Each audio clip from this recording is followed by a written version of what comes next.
Hello students, আমি Nitish sir জ্ঞানজ্যোতি coaching সেন্টারের পক্ষ থেকে তোমাদের প্রত্যেককে জানাই আরও একবার স্বাগত। তো স্টুডেন্টস, আজকে আমি তোমাদের সঙ্গে যে বিষয়টি নিয়ে আলোচনা করবো সেটা হচ্ছে থার্ড সেমিস্টার। ওকে, থার্ড সেমিস্টার যাদের হচ্ছে মাইনর সোশ্যোলজি রয়েছে তাদের আজকে মাইনর সোশ্যোলজি নিয়ে আলোচনা করব। ক্লাসটি শুরু করার পূর্বে তোমাদেরকে বলবো, যারা এখনো চ্যানেলটিকে সাবস্ক্রাইব করনি তারা অবশ্যই চ্যানেলটিকে সাবস্ক্রাইব করে পাশে থাকা বেল আইকন অল প্রেস করে দাও, যাতে নেক্সট টাইম থেকে কোনো ভিডিও আপলোড করলে তার নোটিফিকেশন সবার আগে তোমার কাছে পৌঁছে যেতে পারে।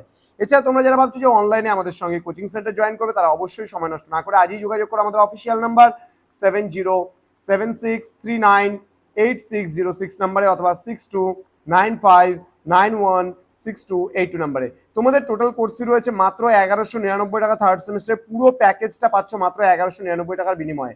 তোমাদের কিন্তু একটা সেমিস্টার আর কোনো টাকা পয়সা দিতে হচ্ছে না, শুধুমাত্র 1199 টাকার বিনিময়ে তোমরা আমাদের কাছে পড়তে পারছো।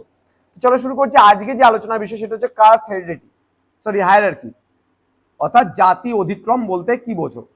যাদের মাইনর সোশ্যোলজি রয়েছে আজকের ক্লাসটা কিন্তু খুবই ইম্পর্টেন্ট এবং তোমাদের এটা 3 মার্কসের জন্য কিন্তু পরীক্ষায় অবশ্যই আসার সম্ভাবনা রয়েছে। জাতি অধিক্রম বলতে কি বোঝো? দেখো, বিভিন্ন জাতিগোষ্ঠীর মধ্যে অধিক্রম বা উঁচু নিচু ভেদাভেদ ভারতীয় সমাজের একটি অন্যতম গুরুত্বপূর্ণ বৈশিষ্ট্য, এটা আমরা বলতে পারি।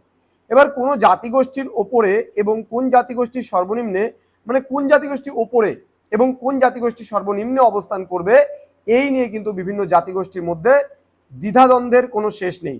তবে ভারতীয় সমাজে জাতিগুলির শুদ্ধতা ও তার অশুদ্ধতার নিরিখে এই সামাজিক ক্রমবিন্যাস নির্মিত হয়ে থাকে। এক্ষেত্রে উদাহরণ হিসেবে বলা যায়, যেমন ব্রাহ্মণদের পোশাকে শুদ্ধ হিসাবে দেখা হয় ব্রাহ্মণের স্থান সর্বাগ্রে। তাহলে এবার ব্রাহ্মণদের স্থান কি সোসাইটিতে সবার ওপরে, কারণ তাদের পোশাকের শুদ্ধতা দেখে মনে হয়। অপরদিকে মুচি অথবা ডোম যারা অশুদ্ধ পেশার, মানে পেশাকে আর কি বলা হয়েছে, ব্রাহ্মণদের পেশাটাকে শুদ্ধ, তারা যেহেতু মানে ধর্ম চর্চা নিয়ে থাকে, হ্যাঁ, যেহেতু পুজো অর্চনা করে, সেহেতু তাদের স্থানটা সবার উপরে। আবার মুচি অথবা ডোম পেশার দিক থেকে তারা নিম্নে বা নিম্ন দিক থেকে সোসাইটিতে অবস্থান করছে, সর্বনিম্ন এদের অবস্থানের কারণে কিন্তু এদের সোসাইটিতে নিচু অবস্থায় দেখা হচ্ছে।